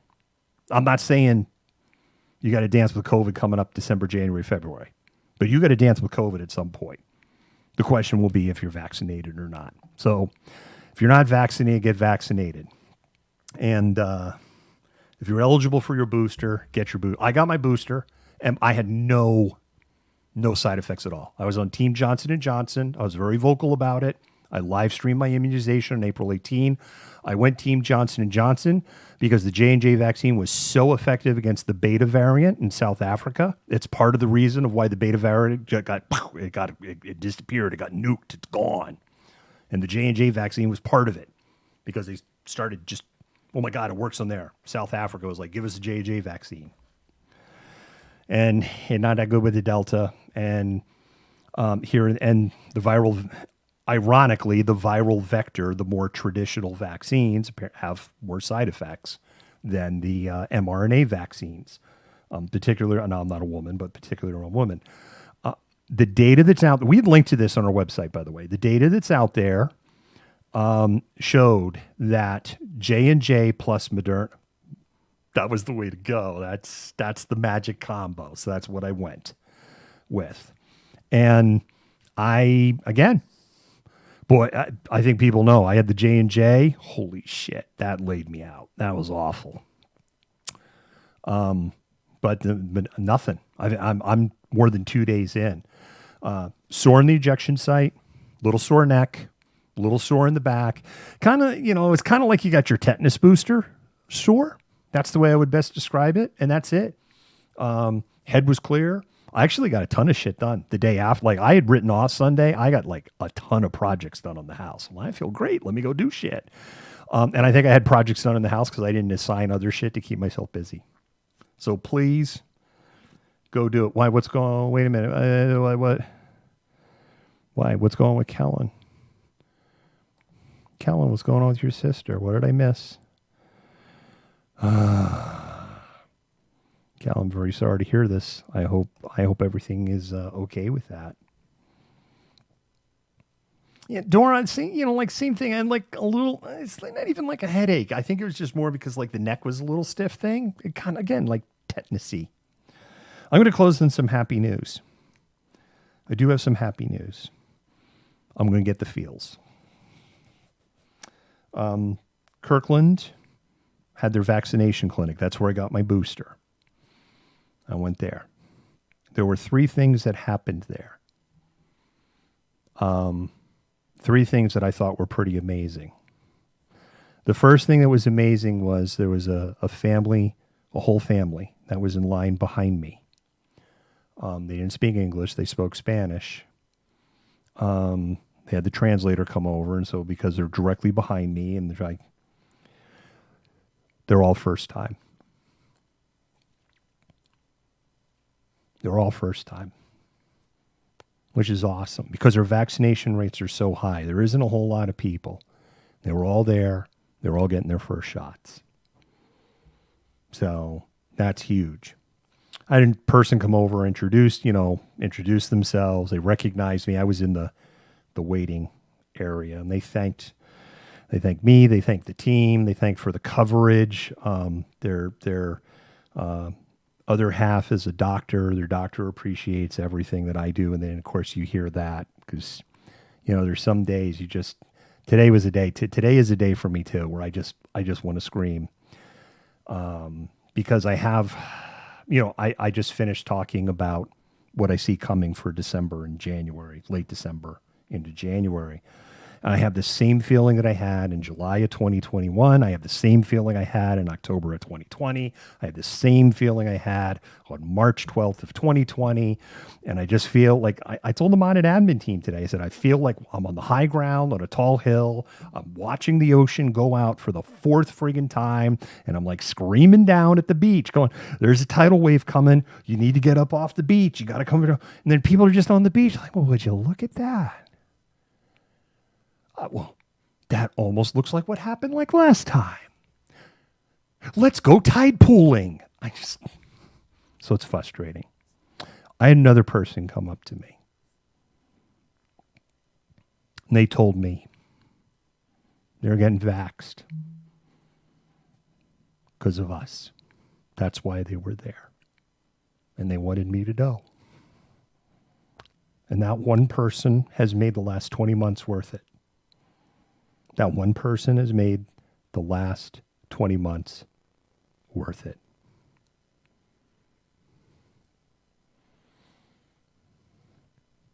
It really did. It's been a hard 20 months. And then I got other good news last night. I haven't really talked about this on air. My daughter is anti-vax. I haven't talked about this. And I have begged her and not in my neurodivergent, assholey parent way, you know, and try to guide and counsel and I reached a point where it was like, she's not going to, there's nothing I can do. And I had people in the medical community come to me and say, would you like me to talk to her? And I said, nope, I know my daughter. She get vaxxed. She's getting vaxxed. I have no idea what changed her mind. I'm not like people like, I've even had people like, well, you should ask and find out because the mate, I'm like, I'm not doing it until she's got her appointment and she's got the first one. And it's not words because, you know, kids, if you're parents, you know, right? If I say it'll make my dad happy, and then he does. No. She sent me like the screenshot, like here's my appointment and my time and everything. So she's going to get vaxxed.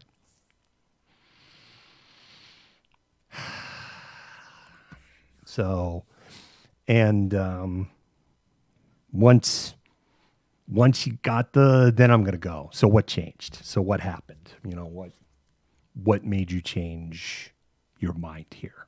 I just want to know. I'm not going to judge. What is it? So there's just been a lot of good news. So, you know, this to see a whole family, and they're getting there because, you know, we live in a bubble here on the east side. Our vaccination rates, eligible vaccination rates for a lot of the zip codes on the east side now for first dose is over 95. It's 95%. They stopped tracking. It's over 95%. Because at that point, you are starting to get into people that have legit, I can't get vaccinated, or it's legit.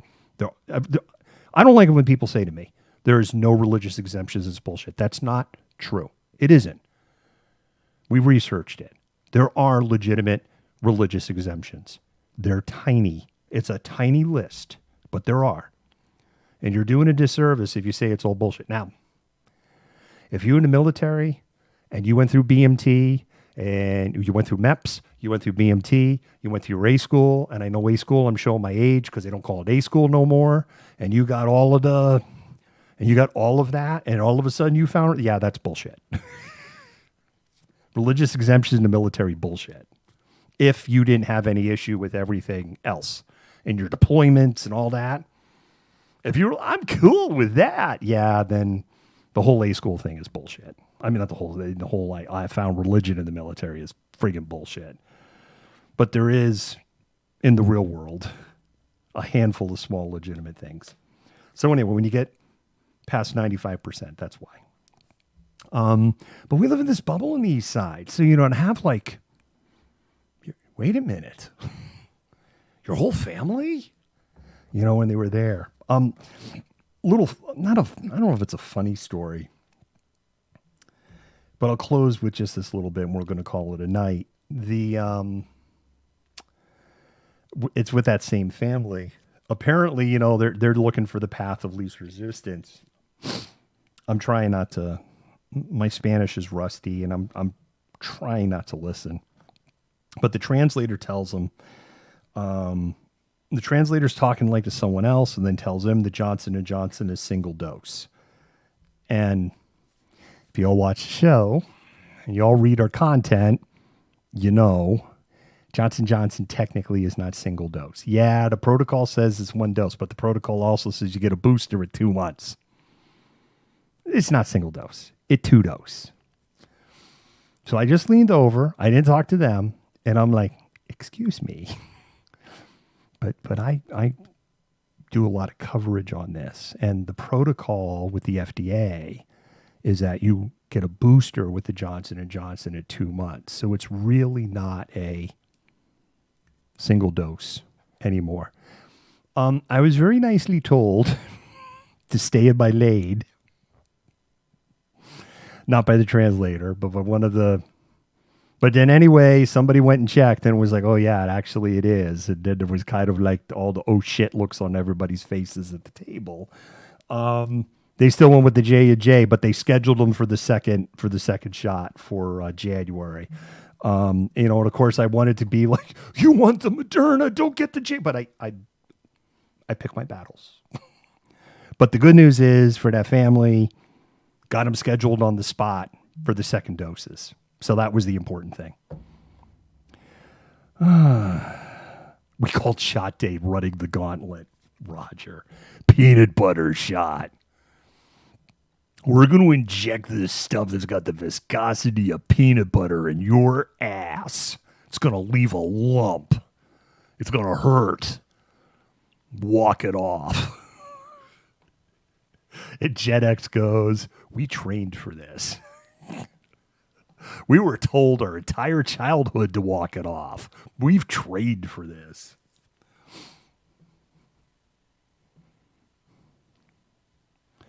Joy, there are so many people with small kids that are so relieved. All right, everybody, I went longer than what I wanted. But yeah, there's definitely some good news out there. Get your boosters. We'll be cross-posting. The other time, sometimes we cross-post. Like if you're like, I don't want to do the TikTok thing. We are cross-posting some stuff on Facebook, and we are cross-posting some stuff on Twitter. I'm still trying to kind of figure it all out. But I do think for short-form video content, I'm pointing at the screen, even though I should point that way for you, because now I'm pointing, although I'm not pointing at the screen, it's over there. But there, Elmer's glue bilateral gluten.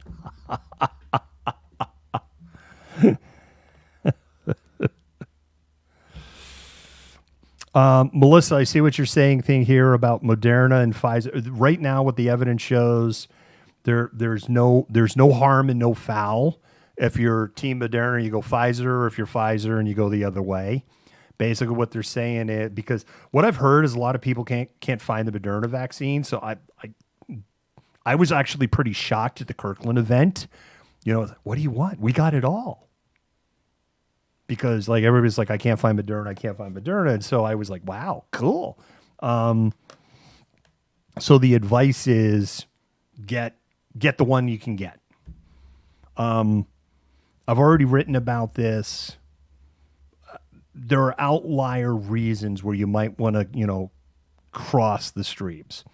Example, you're a young person, you're male, you've gone team mRNA, you're worried about myocarditis, maybe you have some comorbidities in that area, family history of heart disease, you got some high blood pressure, you got some blood disorder, you got a high BMI.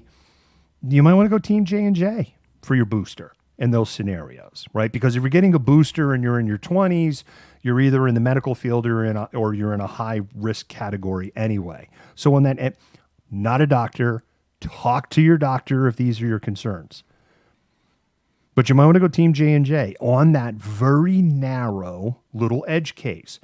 Now on the flip side, you're a woman, childbearing age, you're taking hormone-based birth control, or you have a history of blood clots in your family or in yourself, like maybe you have a history of phlebitis in the family, or you've had blood clot issues, you have a low platelet count, you're originally Team J&J, you might want to switch to Team mRNA, but you should talk to your doctor or your OBGYN or your fertility specialist, depending on who you're consulting with in those areas. I talked about this earlier.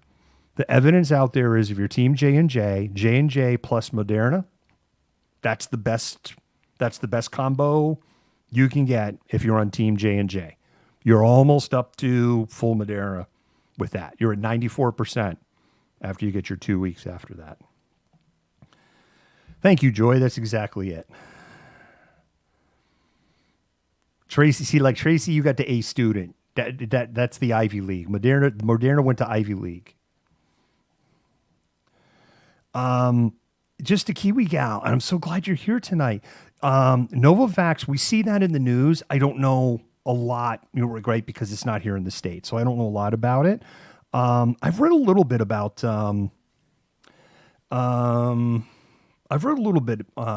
it, and it's and what I've read seems promising, but I can't say that like I can't sit here and rattle off what I know on on the others. I just don't know a whole ton about it, but I have heard good things about it. But Joy's really nailed it. If you're in an edge case or you've got concerns, then go talk to your doctor. Or again, particularly if you're a woman, you might want to talk to your OBGYN, or if you're having fertility, or then talk to your fertility specialist. Those are the ones. Sidewalk connoisseur, I don't know what's going on with the Pat. Like, I had written them off. The Pats, I'd written them off. I'm like, all right, that's it. It's a rebuilding year. And I know everybody hate I know everybody hate Belichick, but damn. I mean, and I know when he wearing that hoodie with the sleeves torn off, and he had the scowling face. I know he looked like Emperor Palpatine. We joke about this. I mean, we get it. We really do. But he is on the football brain. He is just on the next level. It's certainly the greatest football coach in history. Love him, hate him. He's got the stats to prove it. And he really is kind of making something out of nothing, because they don't have much right now. Yeah, right now when the Patriots play, it's like, wait a minute, who's that guy? He's like, who's that on the field? What's it? Where's my tablet? I got to look him up on ESPN. Who is this person? Never heard of him before. So, yeah, Seahawks got, Russell Wilson's back. I just hope he's not back too soon. I'm worried he's back too soon.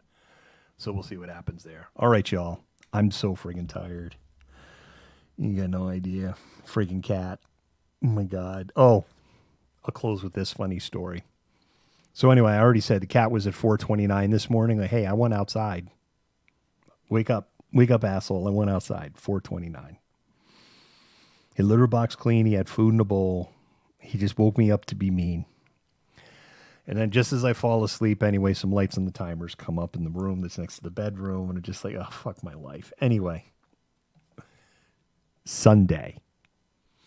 Because Sunday's the day you get to sleep in, right? We get the bonus hour, right? So like, hey, Sunday, bonus hour. The cat's at 8 o'clock in the morning, which isn't bad. The cat's at 8 o'clock in the morning. I went outside. I'm like, this is not his MO either. Like, I don't know why he's torturing me, right? He's torturing me because I'm training him to teach the buttons. We're button training. If go look it up. There's cats and dogs that talk by hitting the buttons, and we're button training the cat. We're very, very close to actually being. He's so close. I get him to push the button, but it's a friggin' ordeal to get him to push the button. To get turkey, I could teach him to kill somebody for turkey. Literally. And so that's his little thing right now. You got to push the button. It says good kitty. It lights up. He gets that. Once he starts spontaneously hitting the button, we level up and then we move to the next thing. He's really close, but maybe this is payback for this. Anyway, I'm just like, and this time when he woke my happy ass up at 8 a.m. on Sunday, this morning, he did not detect my rage because I was transmitting rage. And normally he's like, oh my God, he's going to kill me. And he runs to the door. Like, okay, I'm at the door. Just open the door. I'm going to run outside the door before you kill me. And on Sunday, oh no, he could not tell I was transmitting rage. I'm sorry. Or Sunday he did. Sunday he ran to the door. So I let him out. And I'm able to fall my happy ass back to sleep. And then the doorbell's ringing. And it's like 10 in the morning, which isn't terrible. And I should have my happy ass up anyway, but I was looking forward to really sleeping in and catching up. And I'm like, I'm in bed. So I just grab my phone and go to look on the Ring camera. And it's just a little kid at the door. Like, it's a little kid at the front door. And I'm watching him and the kid's not leaving. They're not leaving. And then he rings the doorbell again. Then he tries to open the front door. At that point, I'm like, okay, we're going to have a conversation. Can I help you? I don't know whose kid this was, but they probably think I'm a mean, grumpy old man.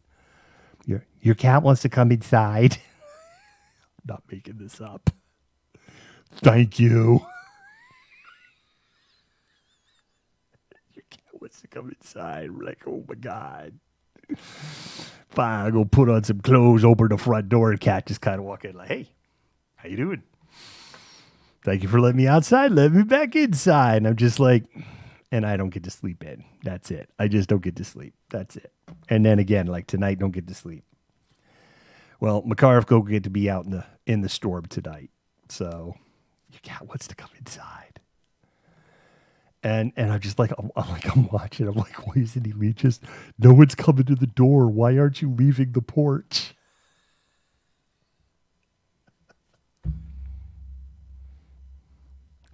We actually think our cat has a scam running through the net. We're pretty sure that our cat has like it's the neighborhood stray. Let's feed him, honey. We're so friggin' convinced that he running like a scam. We're so convinced of it.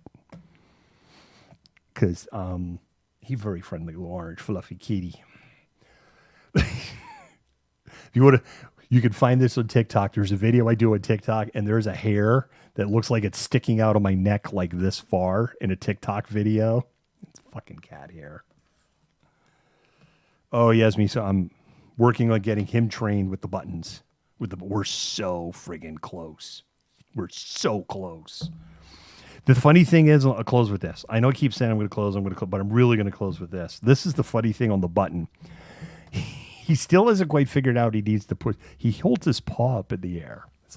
It's like he's raising his hands, right? But he holds it like this. He's like, okay, I'm holding my paw up in the air. And I'm like, okay, now you need to put your paw down. Oh, well, I have my paw up. But now you put it down on the button. Put it down. And then sometimes the other thing he'll do is, okay, I put my paw down on the button, and now I'm just holding it down. Now give him my turkey. I'm like, no, now you have to let go of the button. Because when you let go of the button, it'll say, good kitty, and you push the button. So close.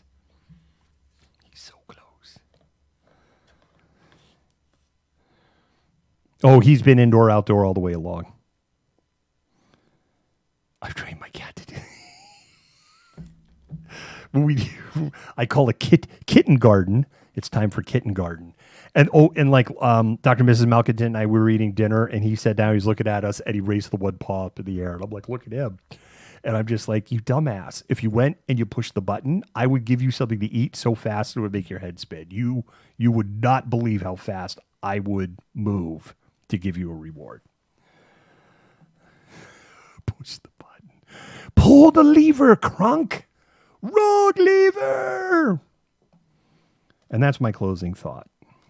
The movie, The Emperor News Groove, has more quality one-liners in an animated movie than probably any other animated movie in history. That movie is just one-liner after another. It is French Toast Watch. All right, Malcolm, this is it. I'm going to go decompress, go to bed. Busy day tomorrow. You know what's coming. Into White Devil. Malcontent out. You're the White Devil, bitch! Damn! Malcontent News is a team of journalists, activists, and researchers with 3 key missions. A commitment to show an unfiltered view of the before, during, and after of key events live as it happens. To defend the First Amendment using our rights of a free press. And to amplify the voices of underrepresented individuals including Black, Indigenous, persons of color, and the LGBTQIA+ community. Our team is committed to seeking equality for all and holding those in power accountable. The easiest way to support Malcontent News is to bookmark our website at malcontentnews.com, like and follow us on Facebook, subscribe to us on YouTube, and follow us on Twitter, TikTok, Twitch, Instagram, and in the Google News app.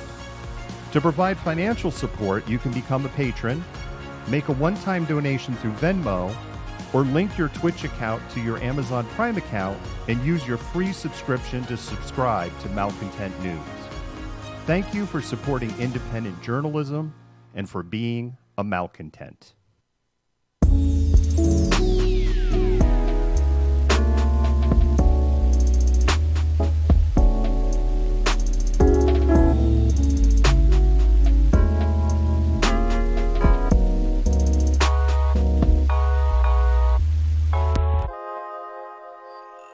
You fit the profile. You're the malcontent. Nobody wants to hear the nonsensical ravings of a loudmouth malcontent. He said malcontents Antifa. Fuck you. You are the biggest hypocrite on the face of the planet. I say that you're a terrorist.